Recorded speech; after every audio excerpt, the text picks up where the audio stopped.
దేశంలో ఎటువంటి లాక్డౌన్ లేదు ఉండదన్నారు కేంద్ర మంత్రి కిషన్ రెడ్డి. కొందరు సోషల్ మీడియాలో సృష్టించిన కథనాలు మాత్రమే అన్నారు. అటువంటి అవాస్తవ కథనాలు, వదంతులను నమ్మవద్దన్నారు కిషన్ రెడ్డి. పెట్రోల్, డీజిల్, వంట గ్యాస్లకు ఎలాంటి కొరత లేదన్నారు. రంగారెడ్డి జిల్లాలోని తన స్వగ్రామం తిమ్మాపూర్లోని సీతారామాంజనేయ స్వామి ఆలయంలోని శ్రీ సీతారాముల కళ్యాణోత్సవంలో పాల్గొన్నారు కిషన్ రెడ్డి. ఒకవైపు యుద్ధం కొనసాగుతున్న వేల ప్రజలు అందరూ సుఖ సంతోషాలతో ఉండేలా ఆశీర్వదించాలని స్వామివారిని ప్రార్థించారన్నారు కేంద్ర మంత్రి.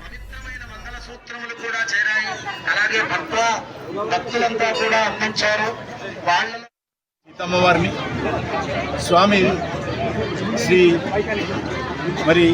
శ్రీరాములు గారిని కోరేది ఒకటే,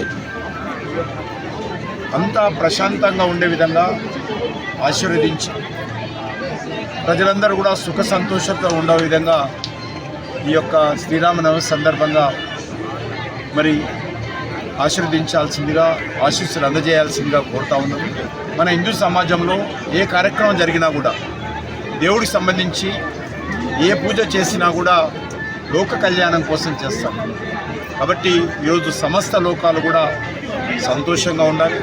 మన దేశంలో కూడా ఏ రకమైనటువంటి ఇబ్బందులు లేకుండా నరేంద్ర మోడీ గారి నాయకత్వంలో దేశం మరింత శక్తిగా, మరింత పేద ప్రజలకు సేవ చేసే విధంగా, శాంతి భద్రతలు పరీక్షించే విధంగా, ఏ రకమైనటువంటి ప్రకృతి వైపరీత్యాలు లేకుండా ప్రజలందరూ సుఖ సంతోషంతో ఉండే విధంగా ఆశీర్వదించాలని, మోడీ గారిని మరింతగా కనుకరించాలని ఈ సందర్భంగా ప్రార్థిస్తా ఉన్నాం. అటువంటి లాక్డౌన్ లేదు. అది చాలా మీడియా, కొంతమంది సోషల్ మీడియాలో సృష్టించినటువంటి కథనాలవి.